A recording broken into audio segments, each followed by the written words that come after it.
15 संतुलन। संत एकनाथ ने फरमाया है, शरीर चाहे ध्यान में स्थिर हो या दुनिया के कामकाज में गतिशील, मन को संतुलन में रहने दो, हमेशा स्थिर, निर्मल और मुक्त। एकनाथ कहते हैं, यह है एक योगी। संतमत संतुलन का मार्ग है। संत महात्मा समझाते हैं कि मुक्ति ना भोग में है और ना त्याग में, बल्कि दोनों के बीच का रास्ता अपनाने में है। महात्मा बुद्ध ने इसे मध्य मार्ग कहकर बयान किया है। कबीर साहिब अपने अलग अंदाज में संतुलन का उपदेश देते हुए फरमाते हैं, न ज्यादा बोलना अच्छा है, ना ही ज्यादा चुप रहना, न ज्यादा बारिश फायदेमंद है और ना ही ज्यादा धूप। और गुरु नानक देव जी फरमाते हैं कि हमें खुश होना चाहिए कि हमें दुनिया में रहते हुए मालिक की सेवा करने का मौका मिला है। विच दुनिया सेव कमाइए, ता दरगह बैसण पाइए, कहो नानक बाहल उडाइए। जो दुनिया में आकर मालिक की सेवा करता है, उसे ही मालिक के दरबार में कबूल किया जाता है। गुरु साहिब फरमाते हैं कि वही सदीवी सुख हासिल करता है। सेवादारों के सामने 3 चीजों में संतुलन बनाए रखने की चुनौती होती है: भजन सिमरन, दुनियावी जिंदगी और सेवा। संतुलन का यह मतलब नहीं है कि हर एक को एक जैसा समय और एक जैसी अहमियत देनी है।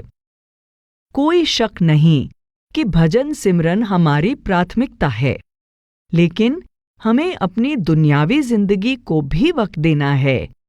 अपनी मेहनत की कमाई में लगना, परिवार, दोस्तों और समाज के प्रति अपनी जिम्मेदारियां निभाना, अपनी सेहत का ख्याल रखना और कभी-कभी मनोरंजन के लिए भी समय निकालना।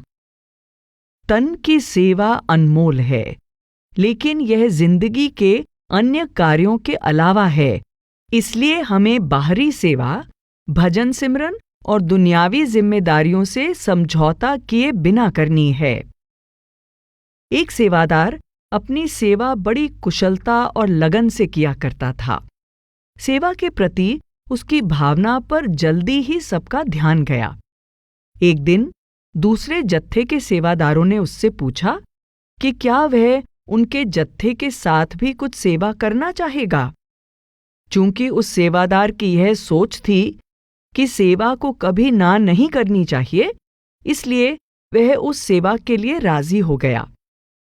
कुछ दिनों बाद उसके अपने जत्थेदार ने उसे एक नए प्रोजेक्ट पर काम करने के लिए कहा।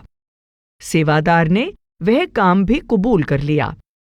उसका मानना था कि अगर सद्गुरु ने उसके पास कोई सेवा भेजी है तो वह उसे पूरा करने की ताकत भी देंगे।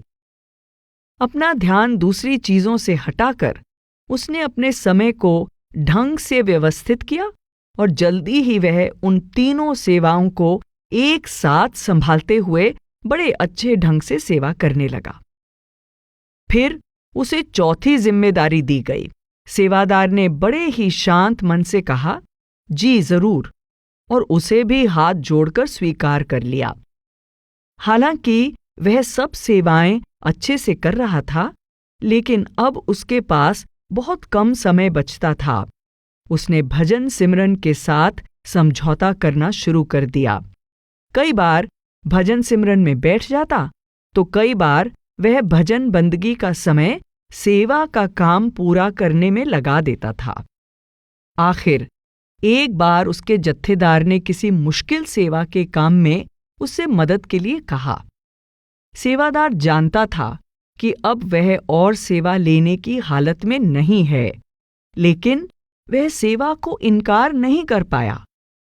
यह सेवा ऐसा तिनका साबित हुई जिसने ऊंट की कमर तोड़ दी। वह सेवा में इतना दब गया था कि उससे 5 सेवाओं में से कोई भी सेवा ढंग से नहीं हो पा रही थी।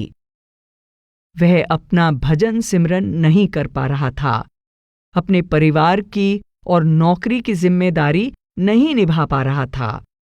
नतीजा यह हुआ कि वह अपना संतुलन खो बैठा और कोई भी उससे खुश नहीं था, न घर में, न नौकरी में और न ही सेवा में। मार्कस ऑरेलियस फरमाते हैं, परमार्थ को नजरअंदाज करके कोई भी दुनियावी काम सफल नहीं होता। दुनियावी काम नजरअंदाज करके परमार्थी कभी सफल नहीं होता। हम में से कुछ लोग भजन सिमरन और दुनियावी कामकाज की कीमत पर सेवा में हद पार कर देने की गलती कर बैठते हैं।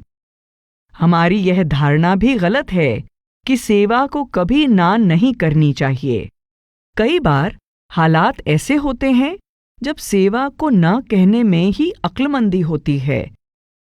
अगर हमारी सेहत ठीक नहीं है, या हमारे पास खाली समय नहीं है, या फिर हम सेवा अपने काम धंधे या परिवार की शांति की कीमत पर कर रहे हैं, तब हमें ना कह देनी चाहिए, बजाय इसके कि हम अपने ऊपर इतना ज्यादा बोझ लेते जाएं कि संतुलन खो बैठें। महाराज चरण सिंह जी ने फरमाया है, हमें जिंदगी में संतुलन रखना चाहिए। आपको जिंदगी में कुछ जिम्मेदारियां और फर्ज निभाने हैं, और ऐसा करते हुए आपको भजन सिमरन भी करना है। आपको संतुलन रखना होगा। सेवा और दुनियावी कामकाज में संतुलन। सेवा और दुनियावी कामकाज के बीच नाजुक संतुलन बनाकर रखना हमेशा आसान नहीं होता। कई बार हम सेवा में बहुत ज्यादा मग्न हो जाते हैं। हमें सेवा की लत लग सकती है और हम अपना संतुलन खो सकते हैं। लेकिन अगर हम अपनी जिम्मेदारियां पूरी नहीं करते तो हमें अपनी करनी का नतीजा भुगतना पड़ेगा। सद्गुरु हमें अक्सर याद दिलाते हैं कि अच्छे कर्म बुरे कर्मों को काट नहीं सकते। अच्छे कर्मों का अच्छा फल होता है और बुरे कर्मों का फल बुरा। अपने आप से यह पूछना बेहतर होगा, क्या हम दुनियावी जिम्मेदारियों से बचने के लिए सेवा को एक बहाने के तौर पर तो इस्तेमाल नहीं कर रहे? क्या हम ऐसा सोचते हैं कि सेवा और भजन सिमरन सद्गुरु का काम है, लेकिन दुनियावी कामकाज सद्गुरु का काम नहीं?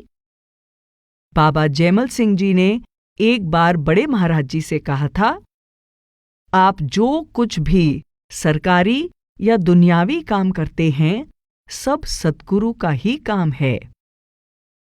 इसलिए बाबा जी अक्सर सवाल का जवाब देते हुए सलाह देते हैं, एक अच्छे इंसान बनो और अपने माता पिता की सेवा करो। वह कहते हैं कि अगर हम अपनी सारी जिंदगी माता पिता की सेवा में लगा दें, तब भी हम उनका कर्ज नहीं उतार सकते। महाराज चरण सिंह जी ने फरमाया है, हम एक कड़ी का हिस्सा हैं और हमें उस कड़ी का हिस्सा बने रहना है। आप दुनिया से भाग नहीं सकते।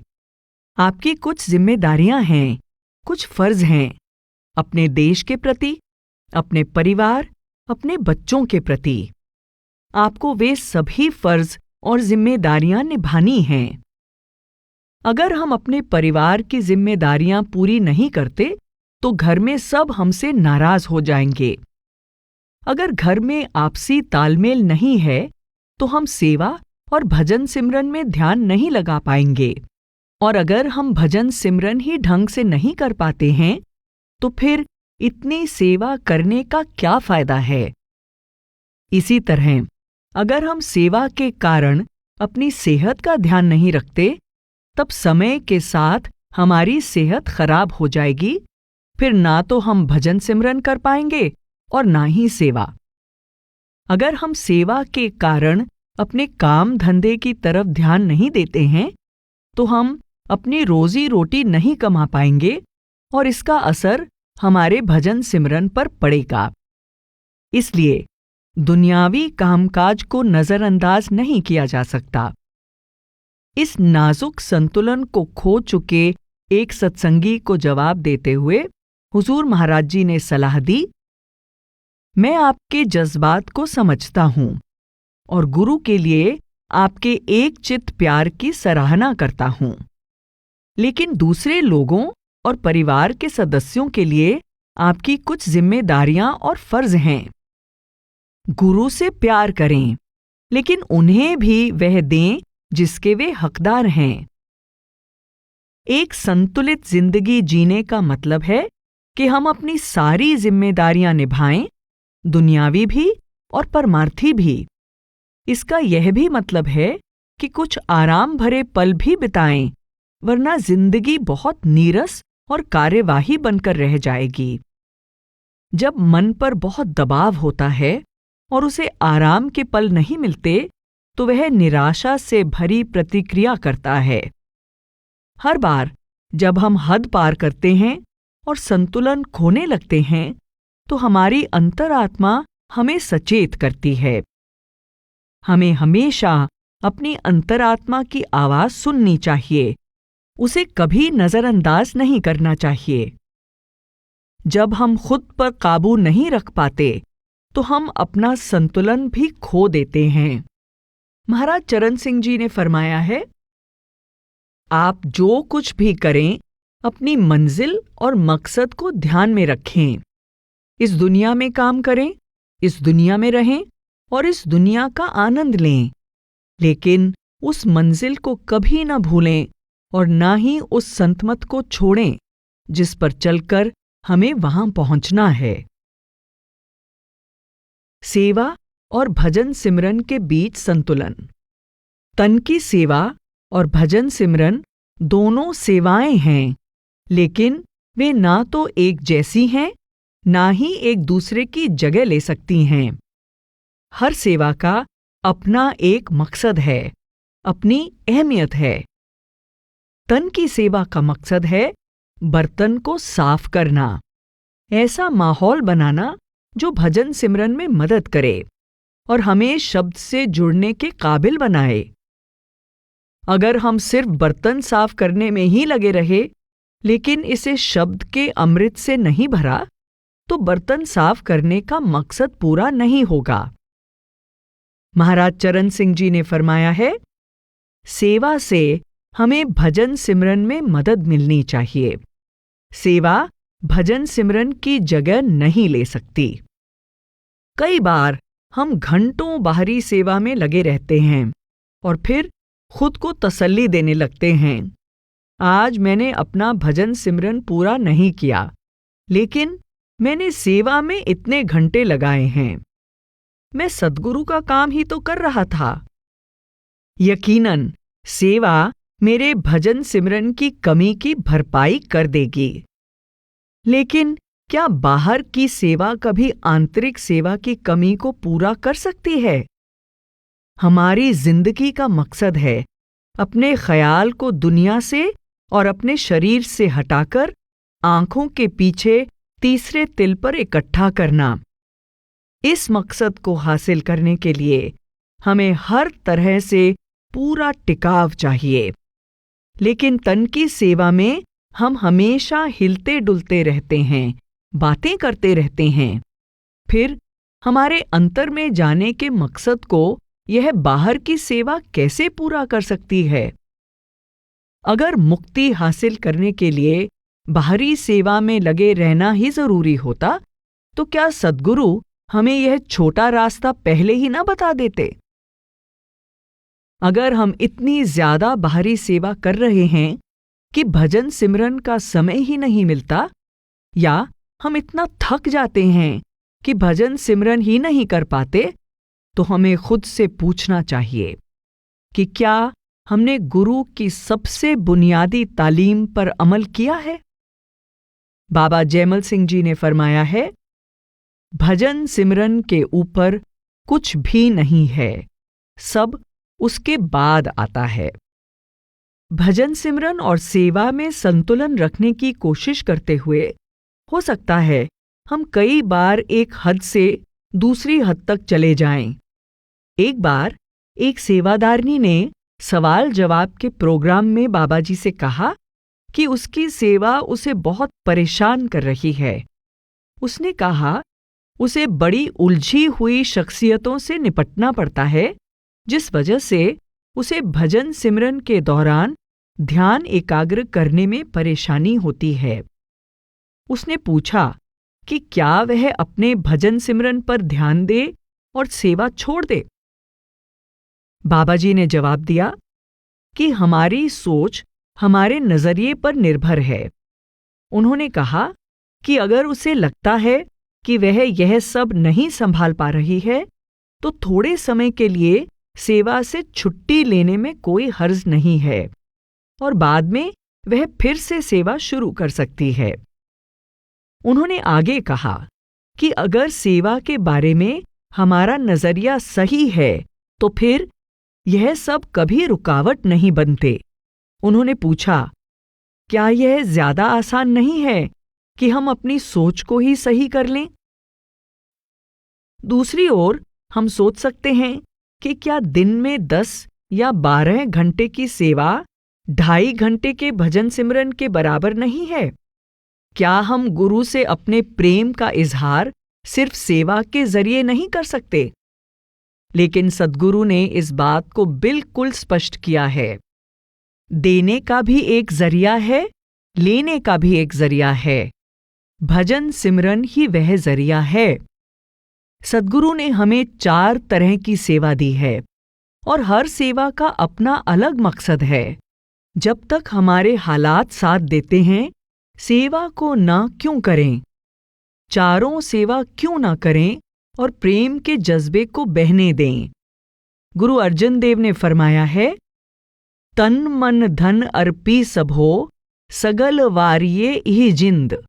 मैं अपना तन, मन, धन सब कुछ उसे सौंपता हूं। मैं अपने प्राण उस पर न्योछावर करता हूं। हुजूर महाराज जी तन की सेवा को भजन सिमरन का श्रृंगार कहा करते थे।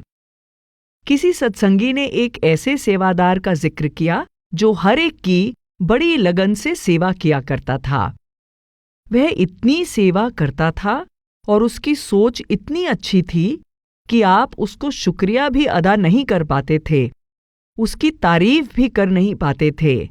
लफ्ज तो जैसे उसे छूकर निकल जाते थे। ऐसा लगता था जैसे वह वहां मौजूद ही नहीं है। यह सिर्फ भजन सिमरन से ही हो सकता है। उसने कहा, सेवा के लिए ऐसी भावना, इतनी हलीमी सिर्फ भजन सिमरन से ही आ सकती है। इस दृष्टांत से पता चलता है कि जहां सेवा भजन सिमरन में हमारी मदद करती है, वहां इसका विपरीत भी उतना ही सच है। भजन सिमरन भी हमारी सेवा को मजबूत और गहरा बनाता है। अगर हम अपनी सारी जिंदगी सेवा में बिता दें और भजन सिमरन न करें, तो हमारी सेवा अधूरी रह जाएगी। इसका मकसद पूरा नहीं होगा, क्योंकि हम दूसरों को वही दे सकते हैं जो हमारे पास है। अंतर में प्रेम के साथ नाता जोड़े बिना दूसरों को देने के लिए हमारे पास कितना प्रेम होगा। भजन सिमरन हमें प्रेम और आनंद से सराबोर कर देता है और फिर वही खुशी हम सेवा में साथ लेकर आते हैं। महाराज चरण सिंह जी ने फरमाया है, आप हमेशा वही देते हैं जो आपके पास है। अगर आप अंदर से खुश हैं, तो आप जहां भी जाएंगे खुशियां बिखेरेंगे। यदि आप अंदर से दुखी हैं, तो आप दूसरों के साथ दुख ही बांटेंगे। कई बार सेवा शारीरिक और मानसिक दोनों तरह से बहुत तनाव पैदा कर देती है। अपनी जरूरतों के साथ साथ संगत की जरूरतों को पूरा करना, हमेशा सबसे अच्छा बर्ताव करना, मुश्किलों को सुलझाना और कभी कभार साथी सेवादारों के साथ होने वाली नोक झोंक से निपटना, इन सबसे हम बेहद थक जाते हैं। ऐसे में भजन सिमरन हमें तरोताजा करता है और हमें दोबारा संतुलन में लाता है। वह हमें शब्द की ताकत से भर देता है। असल में जब हम भजन सिमरन की कमाई में लगते हैं तो हमारी सुरत भी सेवा करती है। इसलिए चाहे हमें लगे कि हमारा भजन सिमरन अच्छा नहीं चल रहा, अंतर में कुछ भी हासिल नहीं हुआ है, लेकिन अगर हम लगन से रोजाना भजन बंदगी करते हैं तो हमें ताकत मिलती है कि हम अपनी सेवा नए जोश और प्रेम से करें। संतुलन रखना। व्यावहारिक तौर पर अपने अंदरूनी और बाहरी काम में संतुलन रखने के लिए हम 2 तरह का नजरिया अपना सकते हैं। पहला, मन को बिना नागा रोज भजन सिमरन में लगाकर उसे एकाग्र करें। दूसरा, रोजमर्रा के कामकाज के प्रति अपना नजरिया बदलें। पहले नजरिए के बारे में किसी ने हुजूर महाराज जी से सवाल किया कि संतुलन कैसे कायम किया जाए। उन्होंने जवाब दिया, जब आप आंखों से नीचे होते हैं तब आपका मन आपका मालिक होता है। जब आप आंखों से ऊपर होते हैं तब परमात्मा आपका मालिक होता है। दुनिया में संतुलन रखने के लिए आपको अपना ध्यान आंखों के केंद्र पर टिकाना चाहिए। अगर आप ऐसा करते हैं और आप अंतर में शब्द से जुड़े हुए हैं तो आप इस दुनिया में अपना संतुलन रखने में कामयाब होंगे। आप अपनी दुनियावी जिम्मेदारियां निभा सकेंगे और उस मकसद को भी हासिल कर लेंगे जिसके लिए आपको यह मनुष्य जामा मिला है। यह है अपना संतुलन बनाए रखना। भजन सिमरन का अभ्यास हमारे ध्यान को आंखों के पीछे तीसरे तिल पर लाता है और अंतर में शब्द के साथ जोड़ता है। इसलिए भजन सिमरन को अहमियत देना संतुलन को बनाए रखने की शुरुआत है। हम हर रोज कम से कम 2.5 घंटे भजन सिमरन को देते हैं और फिर दिन में सेवा को और दुनियावी कामकाज को वक्त देते हैं। इस तरह तवज्जो देने से हम किसी भी काम की तरफ लापरवाही नहीं करते। जिंदगी के अलग अलग पड़ाव हमारे सामने तरह तरह की चुनौतियां और कामयाबी के मौके लेकर आते हैं और हर पड़ाव पर संतुलन रखने के लिए अलग नजरिए की जरूरत होती है। जिंदगी में किसी उम्र तक हम में से कईयों को सेवा से ज्यादा दुनियावी जिम्मेदारियों को अहमियत देनी पड़ती है। जिंदगी में आगे चलकर जब दुनियावी जिम्मेदारियां कम हो जाती हैं तो सेवा को ज्यादा समय दिया जा सकता है। लेकिन इन सबके चलते हुए लगन से पूरा किया भजन सिमरन का वादा हमें जिंदगी में ठहराव देता है। सार रूप में भजन सिमरन वह टेक है जिस पर हमारी जिंदगी के संतुलन का मरकज टिका है। संतुलन रखने की कोशिश में जद्दोजहद करने की बजाय भजन सिमरन को अहमियत देनी चाहिए। भजन सिमरन हमें हद पार करने से बचाकर रखेगा। इससे सेवा और दुनियावी कामकाज के बीच तालमेल खुद ब खुद बन जाएगा। भजन सिमरन में ही सहारा देकर संतुलन कायम रखने की ताकत है। एक महिला के सवाल का जवाब देते हुए महाराज चरण सिंह जी ने फरमाया, बहन जी, अगर आप एक मजबूत जंजीर से बंधी हुई हैं तो आप सिर्फ एक दायरे में ही चल सकती हैं। इसलिए अगर हम रोज अपने भजन सिमरन के साथ बंधे हुए हैं तो चाहे हम जितना भी दूसरी चीजों में मसरूफ हो जाएं, हम हमेशा दायरे में रहेंगे। हम अपने दायरे से बाहर नहीं जा पाएंगे।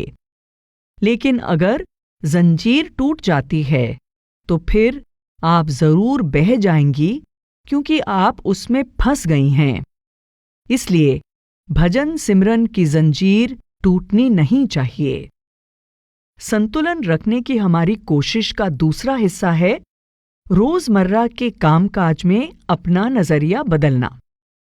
अगर हम भजन सिमरन, सेवा और दुनियावी कामकाज को 3 अलग अलग तरह के काम समझते हैं तो हम इनमें तालमेल नहीं बिठा सकते। इससे तनाव बना रहेगा। भजन बंदगी के लिए अंतर्मुख होने में और सेवा तथा दुनियावी कामकाज के लिए बाहरमुख होने में।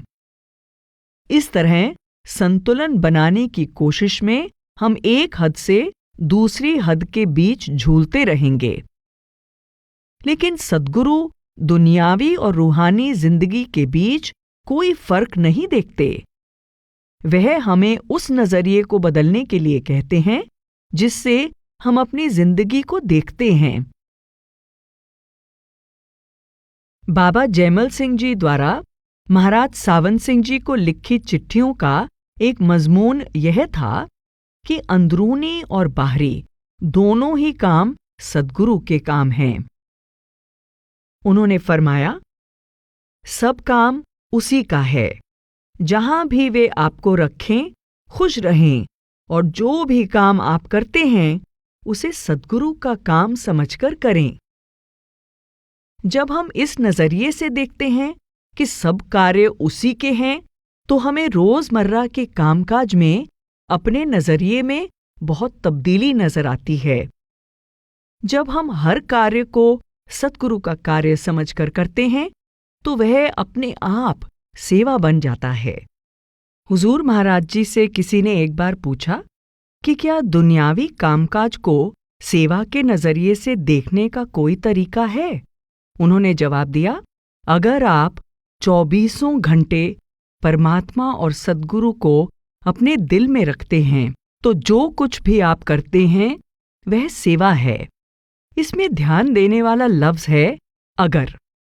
अगर हम अपने अहम को एक तरफ रख दें और उसके कारिंदे बनकर काम करें, अगर हम काम करते हुए परमात्मा और सद्गुरु को याद रखें तो हम परमार्थी जीवन जी सकते हैं। न सिर्फ दिन के 2 या 3 घंटे जब हम भजन सिमरन करते हैं, बल्कि उस समय भी जब हम दुनियावी कामकाज में लगे हुए होते हैं। हम अपनी रोजमर्रा की जिंदगी को 2 दायरों के रूप में देख सकते हैं जो एक दूसरे के अंदर सेट हुए हैं। रूहानी काम अंदर का दायरा है और सेवा और दुनियावी कामकाज बाहरी दायरा है जिसने अंदरूनी दायरे को घेरा हुआ है। दोनों दायरे एक साथ एक दूसरे से जुड़े हुए हैं। हम दिन भर उन दायरों में अंदर बाहर होते हैं। अंदर के इस घेरे से सद्गुरु की मौजूदगी का एहसास उन सभी चीजों में झलकता है जो हम बाहर के दायरे में रहते हुए करते हैं, और यही हमें संतुलन में लाता है। Practice of the presence of God किताब का लेखक बताता है कि कैसे उसका साथी भिक्षु ब्रदर लॉरेंस हर रोज समाधि में बैठता था और फिर प्रार्थना से भरे रवैये को अपनी जिंदगी और सेवा में ले आता था, जिससे उसके रोजमर्रा के कामकाज में एक गहरी रूहानियत झलकती थी। यह वजह थी कि वह दुनियावी कामकाज में भी परमात्मा से उतना ही जुड़ा रहता था जितना कि समाधि के दौरान। लेखक कहता है, उनका मानना था कि यह सोचना बहुत बड़ी भूल है कि प्रार्थना का समय दूसरे समय से अलग होना चाहिए। जब हम अपने रोजमर्रा के कामकाज में लगे होते हैं तब भी हमें परमात्मा के उतने करीब होना चाहिए जितना कि हमारे शांत पलों में जब हमारी प्रार्थना हमें उसके साथ जोड़ती है। इसी तरह सरदार बहादुर जी के एक करीबी साथी ने जिंदगी में कामकाज के बारे में उनका नजरिया बताते हुए कहा, वह जो कुछ भी करते थे अपने सभी फर्ज, चाहे रूहानी या दुनियावी, सब कुछ सद्गुरु के नाम पर करते थे।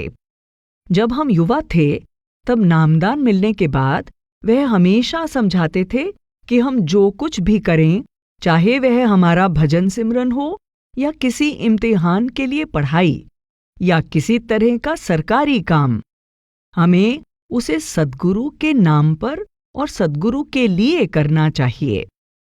उस काम को सद्गुरु का समझकर करना चाहिए, ना कि अपना। अगर हम किसी भी जिम्मेदारी को सद्गुरु का काम समझकर पूरा करते हैं तो हम उसे प्यार और लगन के साथ करते हैं। हम उसे अपनी पूरी काबिलियत के साथ करते हैं। वह खुद इसी तरह से काम करते थे। बाबा जयमल सिंह जी ने फरमाया है, जब मन में प्रेम के साथ सद्गुरु याद आ गए तो सब काम परमार्थी और दुनिया के अच्छे लगेंगे। मन में कोई तकलीफ नहीं होती। आप जो दुनियावी काम भी करेंगे उनका भी परमार्थी फल होगा जी। इससे साफ जाहिर है कि बाहरी और अंदरूनी काम में कोई फर्क नहीं है। असल में सद्गुरु हमारी सेवा और दुनियावी कामकाज को एक जरिए के रूप में इस्तेमाल करते हैं ताकि हमारे अंदर की रूहानियत की गहराई जाहिर हो।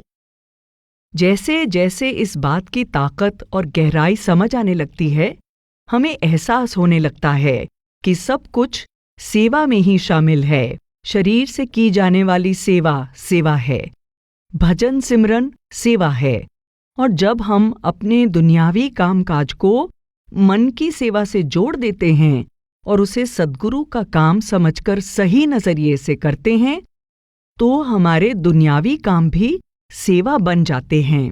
धीरे धीरे हमारी जिंदगी सेवा की जिंदगी बन जाती है। समय के साथ साथ हमारी जिंदगी के आंतरिक और बाहरी पहलू एक दूसरे में घुल मिल जाते हैं और हम उनमें फर्क करना भूल जाते हैं। हुजूर महाराज जी अक्सर इस सब को भजन सिमरन कहकर बयान करते थे। न सिर्फ 2.5 घंटे का भजन सिमरन, बल्कि ये सब भजन सिमरन जिंदगी जीने का एक ढंग है। आप सिर्फ कुछ घंटों के लिए अपने आप को एक कमरे में बंद नहीं करते और बाकी सारा दिन भजन सिमरन को भूल जाते हैं। इसे एक अमली जामा पहनाना होगा जो रोजमर्रा की जिंदगी में हमारे हर कामकाज में झलकना चाहिए। आप जो कुछ भी करते हैं वह आपको असल में अपने अगले भजन सिमरन के लिए तैयार करता है। इस तरह से भजन सिमरन जिंदगी जीने का एक तरीका बन जाता है, क्योंकि हम उस वातावरण में रहते हैं जो हमने भजन सिमरन के जरिए बनाया है। संत महात्माओं से हमें इस जबरदस्त सच्चाई का पता चलता है। अगर हम संतुलन में रहकर जिंदगी जीते हैं तो फिर चाहे हम दुनिया में पूरी तरह मसरूफ हों, फिर भी हम मुक्ति हासिल कर सकते हैं। गुरु अर्जुन देव ने फरमाया है, हसंदियां खेलंदियां पेनंदियां खाविंदियां विच्चे होवे मुकत। जैसे अंतर में हर चीज धीरे धीरे होती है, संतुलन भी धीरे धीरे आता है। कुछ आजमाइश करके, कुछ गलतियां करके, भजन सिमरन के जरिए जिंदगी जीते हुए, कुछ सद्गुरु की मिसाल आगे रखते हुए वे अपना जीवन कैसे जीते हैं, धीरे धीरे हम संतुलन के इस नाजुक हुनर को सीख जाते हैं। मौलाना रूम ने फरमाया है, इन 2 खूबियों को देखें, आपके हाथ की उंगलियों का सिकुड़ना और खुलना। मुट्ठी बंद होने के बाद खुलती है। अगर आपकी उंगलियां हमेशा बंद रहती या हमेशा खुली रहती तो आपको तकलीफ होती। आपका काम और करनी इन्हीं 2 खूबियों के मुताबिक चलते हैं। ये 2 कैफियत आपके लिए उतनी ही अहमियत रखती हैं जितने पंछी के लिए उसके पंख। मौलाना रूम समझाते हैं कि संतुलन का मतलब है कि उतार चढ़ाव जिंदगी का जरूरी हिस्सा हैं। वह कहते हैं कि अगर हाथ एक तरफा रहता, यानी हमेशा खुला हुआ या हमेशा बंद, तो वह नाकारा हो जाता। हाथ बार बार खोलने और बंद करने से ही काम हो सकता है। हाथ यह नहीं सोचता कि यह कोई करतब दिखाने का काम है, कुछ अच्छा है और कुछ नहीं। वह बस वही करता है जिसकी जब जरूरत होती है। यही बात पक्षी के पंखों की गति पर भी लागू होती है। पक्षी को उड़ने के लिए पंखों को बार बार फैलाना और इकट्ठा करना पड़ता है। एक गतिविधि से दूसरी गतिविधि में जाने के लिए और एक अवस्था से उसके उलट अवस्था में पहुंचने के लिए यह बदलाव कुदरती है और जरूरी है। यह समझना कि जिंदगी में ऐसे बदलाव आते रहेंगे, काम और आराम, सहूलियत और परेशानी, खुशी और दुख, इसलिए संतुलन रखना बहुत जरूरी है। सद्गुरु संतुलन की इस अवस्था की जीती जागती मिसाल हैं। बिना कोशिश किए कोशिश करना। अगर हम पूरी कोशिश के साथ इस नजरिए को अपनाते हैं तो शायद वह दिन आएगा जब हम भी बिना किसी कोशिश के आराम से भजन सिमरन से सेवा, सेवा से दुनियावी काम और फिर दुनियावी काम से वापस भजन सिमरन में सहज ही आते जाते रहेंगे, जहां हम हर काम पूरी समझ से अपनी पूरी मौजूदगी के साथ करेंगे, जब तक सहज और स्वाभाविक रूप से अगले काम की ओर बढ़ने का समय नहीं आता। महाराज सावंत सिंह जी ने फरमाया है, अगर तन, मन और सुरत आपसी तालमेल और संतुलन में हैं, तो उसका नतीजा है शांति, सुख और आदर्श जिंदगी।